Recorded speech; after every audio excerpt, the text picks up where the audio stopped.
In the LOS module, you were provided an information sheet from an organization out of Washington, D.C. called NICC or National Dissemination Center for Children with Disabilities, published in 2012.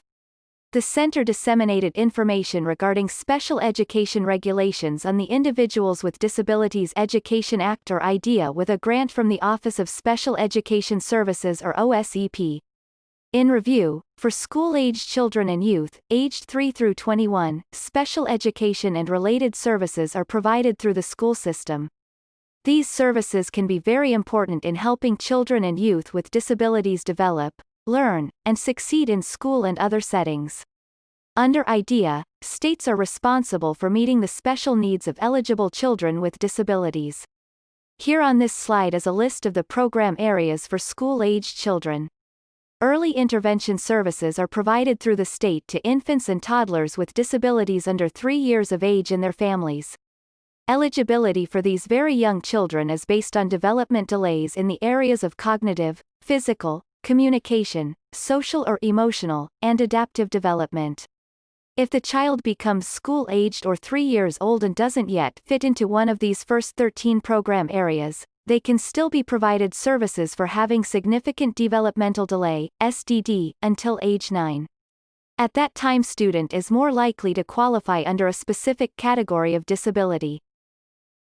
Under IDEA's Child Find requirements, states are responsible for meeting the special needs of eligible children with disabilities. This ultimately puts identification and service provisions the responsibility of the school system, not the parents or pediatricians. However, having a diagnosed disorder does not automatically qualify a child for special education services. A student must also show that the disability is affecting educational performance and the need for special instruction to benefit from education. If the child has a disability but does not need specialized instruction to benefit from school, they may qualify for accommodations under Section 504 of the Rehabilitation Act with a 504 plan. That is not special education, and rarely would a student have both a 504 plan and special education simultaneously. To find out if a child is eligible for services, he or she must first receive a full and individual initial evaluation. Under IDEA, this evaluation is to be unbiased and at no cost to parents. Two purposes of the evaluation are to see if the child has a disability, as defined by IDEA, and to learn in more detail what special education and related services he or she needs. It is the school's responsibility to provide valid, non-biased assessments. In the past, issues arose regarding improper placement in special education. IDEA emphasizes the state's responsibility to identify all students in need of special education. Let's take a look at assessments and how scores are reported. Percentiles are the most commonly used standardized score. They compare students' score to others in a norm group. A norm group consists of all of the students who took a given test. They are intended to be a representative sample. These samples can be either national or local norm groups. Percentile scores indicate what percentage of norm group the student outperformed 50th percentile. Student performed better than 50% of the people who took the test. We use bell curves to interpret percentile scores. Grade equivalent scores represent grade level progress. They estimate how a student at different grade levels would do on a test at a given grade level. Standard scores are not often reported to parents because of difficulty interpreting, but school systems, etc. use properties of scale. Scores allow comparison of scores such as different test forms, classes, grades, schools, or districts. We see these used for individualized edibility and IEP goal decision making for students receiving special education.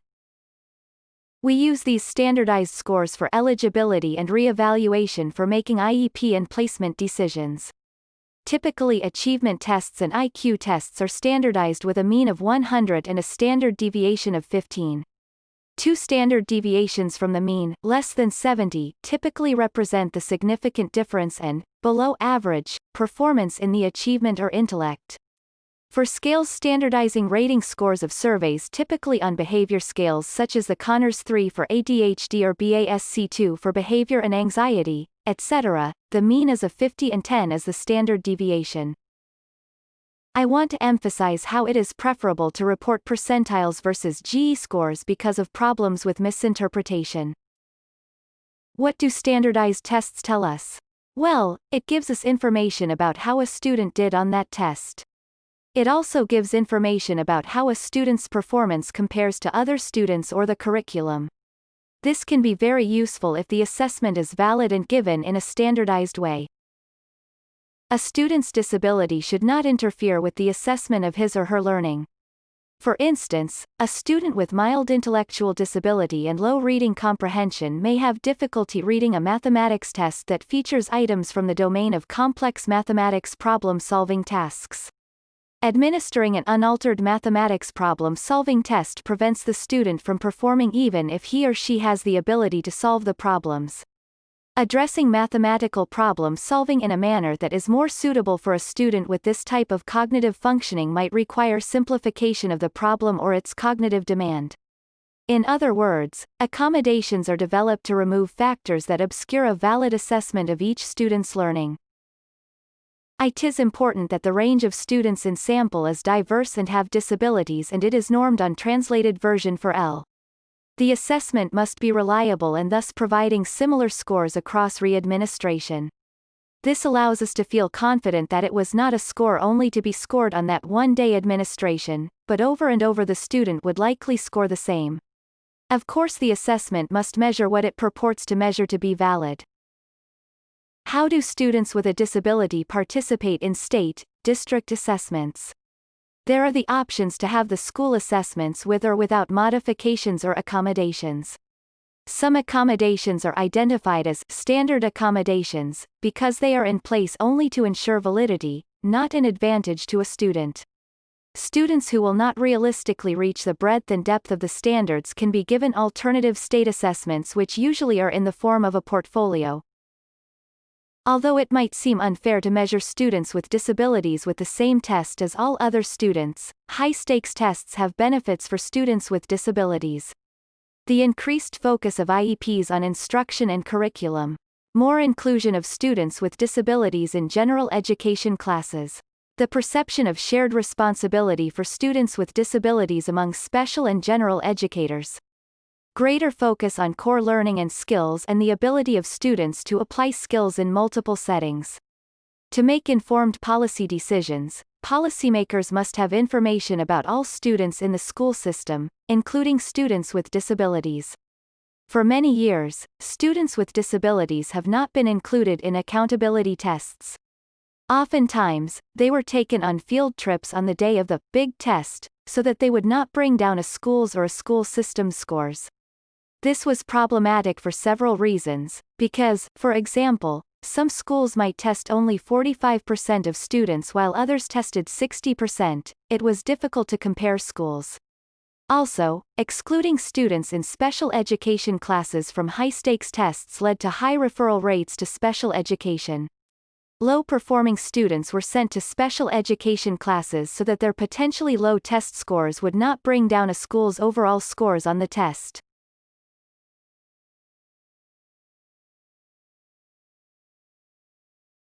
When we evaluate a student for eligibility, we are not looking for the cause of the disability but rather the educational needs.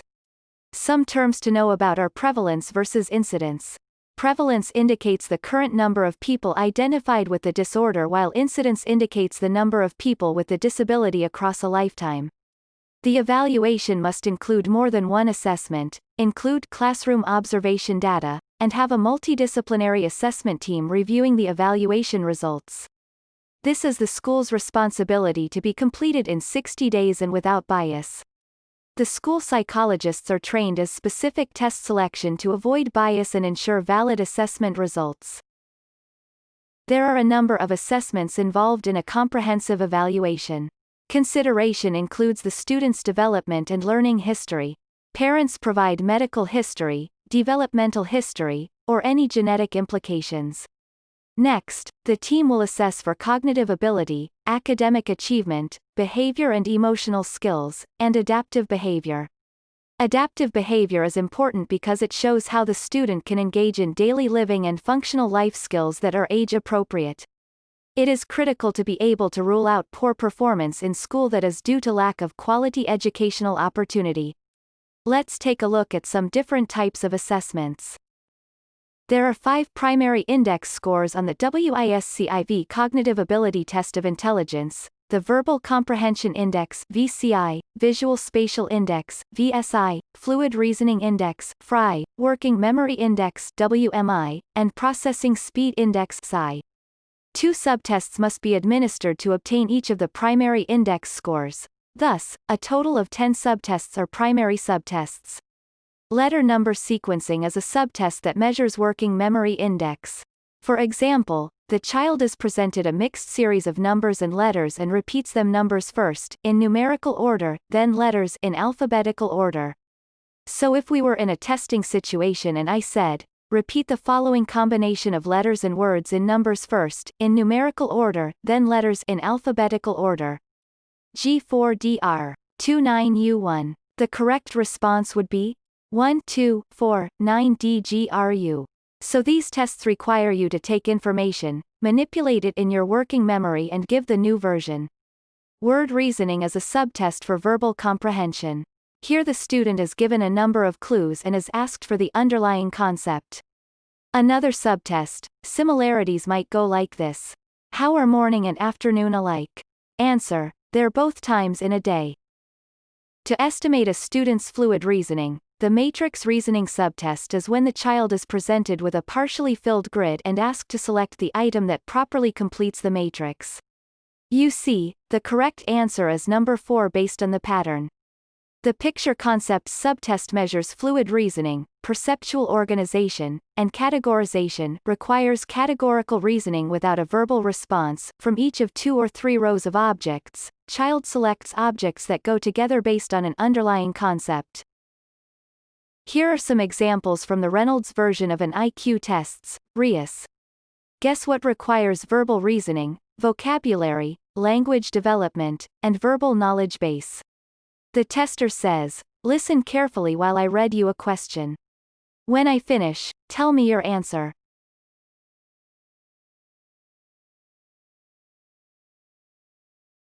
Odd item out measures nonverbal reasoning skills, requiring the examinee to use spatial ability and visualization. The test administrator says, look at this picture. Point to the one that doesn't belong, the one that doesn't go with the others.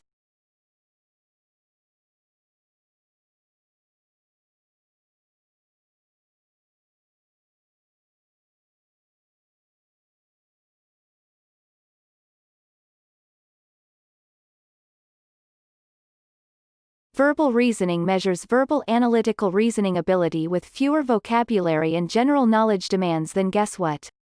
The tester will say, listen carefully while I read something to you. When I finish, tell me your answer.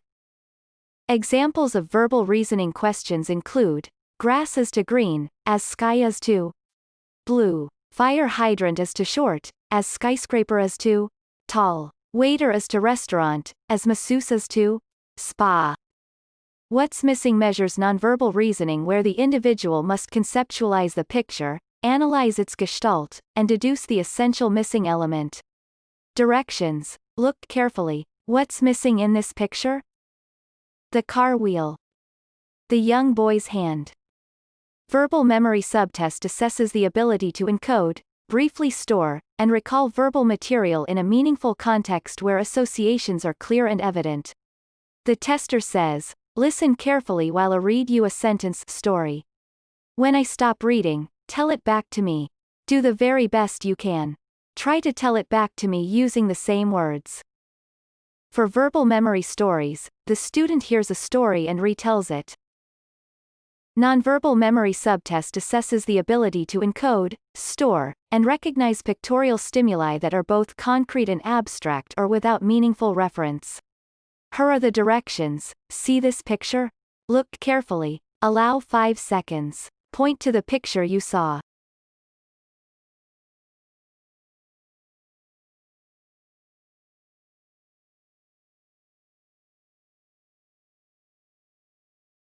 The Behavioral Assessment System for Children, BASC3, components offer a comprehensive system for identifying, evaluating, monitoring, and remediating behavioral and emotional problems in children and adolescents. Here you see the clinical scales rated in the BASC-3. Here are some sample items for student surveys. Here are more sample items for student surveys. The Vineland is designed to measure adaptive behavior of individuals from birth to age 90. The current version, Vineland 2, contains 5 domains as see here. Each of these having 2 to 3 subdomains. The main domains are communication, daily living skills, socialization, motor skills, and maladaptive behavior, which is optional. Now we get to the academic achievement tests. These are individually administered standardized assessments on standardized scale with mean of 115-point standard deviation.